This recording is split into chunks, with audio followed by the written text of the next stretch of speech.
doing what we can to provide the most for our students. Technical. There you go. Okay. So I thought back to Father Sunig. He was our visionary, right? And outstanding leadership requires strength and preparation, which he did. Courage to envision the future, a spark to ignite others, thoughtful assessment, and curation of meaningful response. And we still are trying to live up to those things today.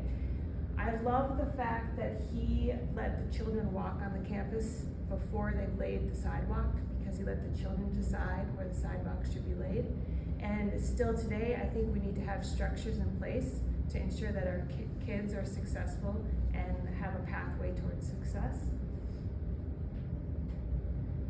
This is really wordy, but I went back through a paper I wrote last year, and I am now living this out right now, so I wanted to share it with you. It says, as school leaders work to spark enthusiasm for school plans, they can clearly and regularly communicate with the board, which we're going to do. Having the board members informed about the good work being done, the school board will be increasingly engaged and devoted to the mission. Further, having trust and collaboration with the board and with school and church leaders can build involvement, teamwork, and commitment. The commitment, energy, insight, skills, and devotion of people in the organization and school are the most valued resources. So thank you for letting me come and share with you today, and for taking time out of your lives to be on this board to make sure St. Margaret Mary is all that it can be, and following our leadership of Sunig and continuing that through today. So last year, as a staff, we worked on our school improvement plan. We had 3 main areas to focus on: reading, math, and social emotional learning. And we set goals for all of those things. Tonight, I'm just going to focus on the first 2, our academic goals of reading and math. Our goal was that 85% of our students will improve in reading and math achievement and demonstrate 1 year's growth in 1 year's time. As a mom, I would always just assume that my kids would come to school and make 1 year's growth in 1 year's time. I would just almost think they would do more than that, right? And some of our students do, but I broke down the STAR data from the fall assessment to see if we reached our goal. I also want to separate it out. Our goal was not on achievement scores. Our goal was on growth scores. We want to make sure every kid grew 1 year in that time period. Not that they would achieve a certain percentage. So we're going to look at the growth percentile, not achievement scores. So last year as a staff, we worked together and collaborated and came up with what does excellence in instruction look like in both reading and math. We had Post-it notes and a big whole board. We worked out what does excellence look like. And then we visited each other's classrooms and did peer observations. And so we had in our minds, what does that excellence instruction look like? We had norms in place of like, how do we enter a classroom? What do we do while we're there? And then we gave each other feedback. So our plan last year was we set our goals. We identified what excellence looks like.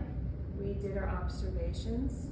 We then came together as a staff and reflected on what we saw in each other's classrooms. We talked about what amazing things we did see. It's really cool. Sometimes you just get stuck in your room and you don't even know the amazing things happening in other rooms. And across grade levels, like it's cool to go to a kindergarten room and an 8th grade room, very different, but there's also some threads that are consistent throughout them all. So then afterwards we were like, okay, now we should have some improvement. We wanted to see how that worked out. So we will look. 78% of our students made a year's growth in reading achievement, and 79% made a year's growth in math. Close, right? You're thinking, well, it's almost 85%. So then we looked at the numbers a little bit more. If 85% met the goal, 411 students would have made a year's growth. With 79% as the goal, 382% of students would make a year's growth. More than 100 students did not make a year's growth in reading, and more than 100 100 students didn't make a year's growth in math. And that just makes your heart sink, right? So, why did that happen? Where did that happen? What are we gonna do about it? The thing is, St. Margaret Mary students come from really rich backgrounds, and so you can fly by and be achieving and make good grades, but not have that dramatic growth. This is a class of data of one of our classes, and this is all their students and their growth proficiency. It's kind of in 4 quadrants, and it's hard to see because this font is small, but over here, high growth, high achievement. That's what you want. You want your students to be successful. You want them to have good growth. High achievement, low growth. They're flying by. They're not doing everything. We're not doing everything we can to make sure that they are fulfilling their potential. Some intervention needs to happen here because they might be getting an A or B, but they could be even more successful. Low growth, low achievement. Possibly they might have an IEP, maybe they have a learning disability, or maybe we need to, whatever the case, intervention needs to happen here. And this is high growth, low achievement. This line here is minimum proficiency. So in STAR currently, minimum proficiency is 40. If you have a student and you get a STAR report and they are in the green, you're like, oh, they're in the green. Don't need to worry. Green, 40%. Grade level, 67. So all these kiddos are below grade level. Starting next year, yes? Next year. Mrs. Berg learned yesterday at the admin meeting, this 40 score minimum proficiency is gonna boost up to 65, which makes more sense because 67 is grade level. But this situation is something that as educators we need to address. We want more students to have that high growth to make that year's growth in year's time. Broke it down by grade level. So, starting here, these are current 8th graders. Their testing period started fall of 7th grade. So a lot of this learning happened in 7th grade because they took this test the first month of school. 2 students did not make a year's growth. 96% made a year's growth in reading. 88% made a year's growth in math. Our 7th graders, so from 6th to 7th grade, 87 made a year's growth in reading, 85 in math. These are kids who have not had a consistent math teacher. They have made the goal. 6th grade, same. 88, 86, they've met the goal. 5th grade, our last year's 4th graders, they've made the goal. 4th grade up have reached the goal. More than 85% have made the year's growth. 3rd grade, we have a bump from 3rd to 4th. 67 made a year's growth, and 58 in math. They do get a lot more content in this grade level, so they have a lot more to master. That might be a part of the reason for that. 2nd grade, they made the goal for reading, 85% made a year's growth, but only 64% in math.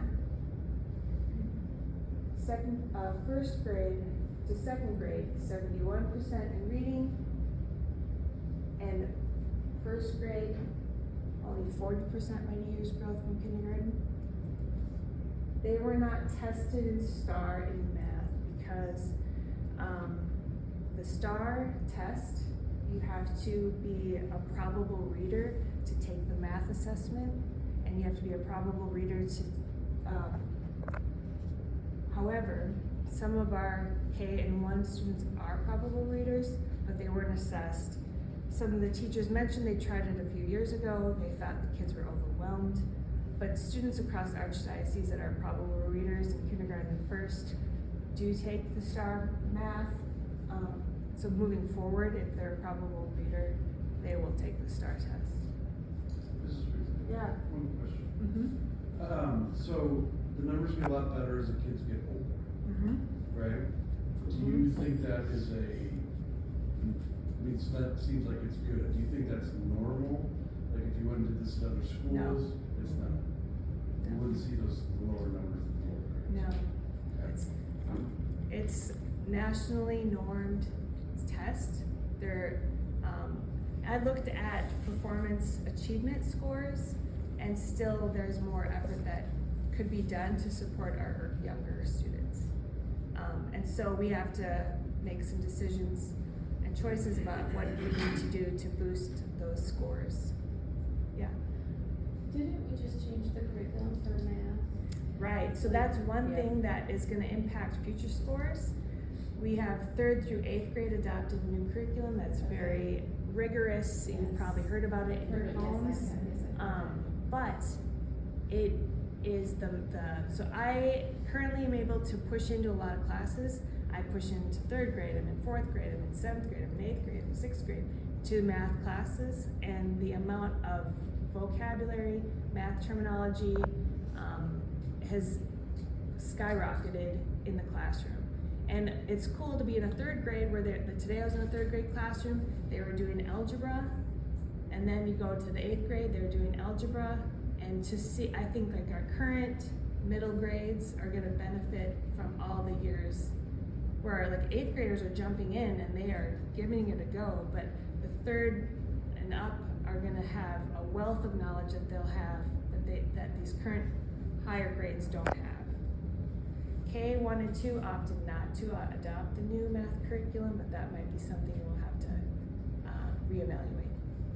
I'm sure you probably are doing this, but so have you talked about like how you're going to attack reading at the lower levels? now? Yep. That's in Yep. here. Sorry, everyone. Yep. Do you guys, for example, just looking at the math scores, so if someone's a struggling reader, that's gonna show in their reading assessment, but then like in math, are we giving them twice if they can't read the questions to be assessed? Is that something where there's things in place to read the problems to those struggling students? So that If we're a really student- judging if they know their math, not reading? Exactly. So if a student has a disability or has an IEP, and then they would have an accommodation that all math tests would be read aloud, they would, when they take the STAR test, it's audio. It can be played for them or read aloud for math. And then they have accommodations in place. And any student that has an accommodation where a test can be read, that's across the board in any subject, any time. But teachers need to be reflective of what this data shows. John Hattie is the guru of education. He's studied like 250 million students. He said those teachers who are students of their own impact are teachers who are the most influential in raising students' achievements. So the teachers at our school need to understand and see evidence of their impact. If their evidence is not as good as they want it to be, then teachers need to make some decisions and different choices that are evidence-based, research-based instructional choices. So at our last meeting, we talked about John Hattie. He's found 252 things that are the most impactful in student achievement.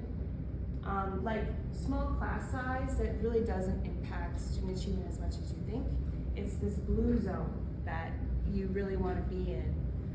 The biggest thing that makes the most impact is collective teacher efficacy, is that we are all believing and capable and believing each other that we can make a difference in achievement. Teacher credibility, classroom discussions, giving feedback, how you do direct instruction. These things are the things that are gonna make a bigger bang for your buck versus like having a smaller classroom. So putting more focus on what we can control here at our little building down the hill, that is what we need to do.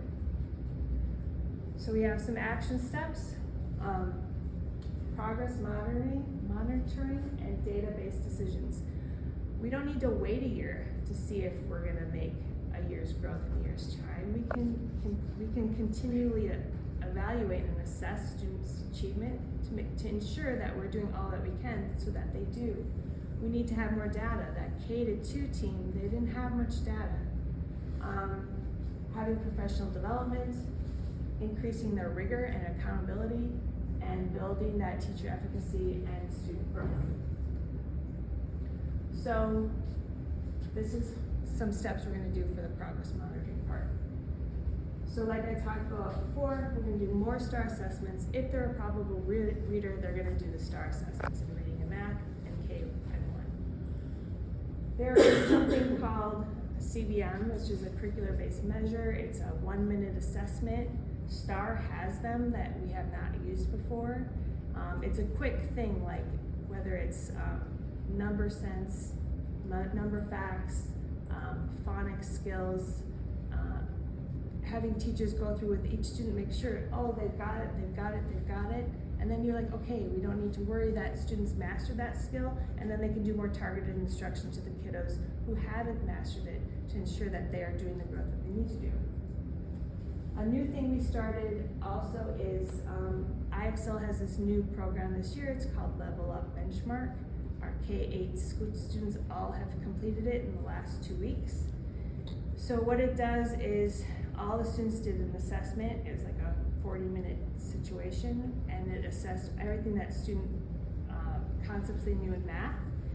It creates an action plan that is implemented into IXL. So let's say I had a 3rd grade student, they completed their benchmark. It gives them a general score of 360 in math. That means they are mastered 60% of 3rd grade content. It then generates next step, next step problems for them to do, like on IXL. So it'll be like, oh, they've mastered this, so that it gives them more tests, more questions that will feed the areas that they need support. So all the teachers have done this, and now they're going to be required to every single week have their students go into IXL, complete the recommended skills that are individualized for each student, and they must master 2 of those skills. IXL states if they do 2 skills a week, they have evidence that it will improve your standardized test scores if you do at least 2. So if they do at least 2 of the recommended skills, that should make a difference on future achievement and that good practice, even just the test taking practice and how to read problems. So that's our weekly IXL progress monitoring. So it will track their growth over time, and it's not just a one and done. You'll see growth. Teachers can see, are they on track to make a year's growth in a year's time or not? In February, Sarah Hood from the Catholic School Office is going to be coming to do a training with her teachers on understanding STAR assessments and going through the data and doing a data dig. This will be after our winter assessment, so we'll be able to see how have we done from fall to winter, and then teachers might be more comfortable in going into the data and reports to understand what their next actionable steps are. And another really exciting thing is another program called Acadience. It used to be called Dibbles, and I've learned about Dibbles for many, many years, but we have never used it. It's another quick assessment in multiple areas in reading and math. They're 1 minute, one and dones, but you continue to do them over time. It tracks students' growth. You can understand if a student mastered the skill. OPS uses Acadience, and they, if we ever refer a student to OPS for testing, they will automatically have them do this Acadience, but they're willing to come and train our teachers and provide us Acadience. So we'll start using that probably starting next year. Then the professional development piece. This is a big one. Like, I personally have benefited, so thank you for providing me with professional development dollars. I've been able to get a lot of learning done myself. And 5 teachers are currently finishing their master's degrees, and having those competent teachers in the building helps elevate everybody's game, and having that professional development is very key. So thank you for having that be a priority. And even, the Catholic School Office offers PD, but you know, Mrs. Berg sent me something about an inclusion conference in Kansas, and I was like, yes, please, I would love to go to that. So giving us opportunities like that help us all become better. Our assessment trainings, we'll have the STAR assessment training, we'll have the Acadians assessment training. And then science of reading is a really big thing. You're gonna hear about it a lot. I think Mrs. Berg said there was $55 million given to the state of Nebraska to elevate literacy across the state. A lot of that is gonna be about science of reading. And there might be new opportunities for us in some of that funds. But in January, Jenna White from the Catholic School Office, I reached out to her, she's like, well, I was thinking about piloting science of reading for the Archdiocese. So I said, sign us up. So she'll be coming to help do that. And that will help with that literacy, especially with our younger kids too. And then the math instruction, there's just been a increased rigor of conversations about math instruction, especially at our level meetings. The teachers are really kind of helping each other out and seeing how we can continue to improve our math scores. It's been a big discussion, and it will continue to be. Step 3, increased rigor and accountability. So we're gonna have teachers evaluate and adjust and look at their instructional minutes. Like how many minutes are they spending on math, how many minutes are they doing on phonics, to see if we can change schedules to increase rigor for our students. We do have that rigorous math curriculum for 3 to 8, and that might extend down to the lower levels going forward. New additional materials about science of reading, phonics, decodable books. Mrs. Berg just ordered a bunch today, and she also ordered a bunch a few weeks ago for our K2 team to use, and they're coming out with the grade level 3 materials down the pipe. That weekly collection of data will help increase our rigor and hold us accountable. Like, you know, you want to make sure your students are showing evidence that your instruction is effective, and if they aren't showing the evidence, then maybe your instruction isn't effective, so we have to hold ourselves accountable. And then increase communication and collaboration within teacher groups to help support each other while we're doing all this. And lastly, we really want to build that teacher efficacy and student growth. So one way to increase that collective teacher efficacy is by doing some peer observations and continuing to recognize the good work happening in each other's classrooms, and maybe getting some little pro tips that you might have in your toolbox that might help your friend out down the hall. Mentorship of our new teachers, taking advantage of all those new professional development opportunities, using data to give feedback and also take feedback from the data to inform your instruction. I think teachers also benefit, just like students, from positive reinforcement, and they all need that. Like, that data might be hard to look at, but teachers are trying what they're doing their best that they can, and just giving them the support. And, you know, as a teacher at this school, I have felt such remarkable, I've been at many schools, but I've felt a remarkable sense of appreciation for parental support at this school and parental engagement. And it's kind of unusually amazing here. And I'm very grateful. And I think continuing to have the positive things instead of getting like, oh man, those scores were not what we wanted to, but they can be, and like kind of going at it as a more positive approach and supporting teachers in that. And continuing to collaborate and plan together and reflect on student growth to see if there's other things that we can do to make sure that we are fulfilling our goal of at least 85% making a year's growth in a year's time. So that was a lot. Is there any questions or feedback or? Yeah. So first of all, that was really good, and I appreciate the data along with the plan of action. I think that's really good. You talked about a high achievement student that was low growth, right? So that is, I mean, that's a pretty smart student that's just not working as hard, or? I think we have a lot, like, it's kind of surprising how many students are that they are given gifts from God, from their families, that lets them achieve what they need to achieve. But it's kind of like this. If a person has incredibly high expectations, a student will rise to the high expectations.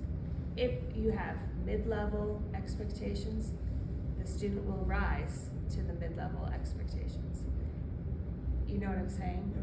And I think a lot of our students come with so much with them. They are so blessed that they can get A's and B's, but maybe they could have had higher expectations, and not that the A's and B's are the deciding factor, but maybe their growth could have been higher if we gave them that higher ceiling.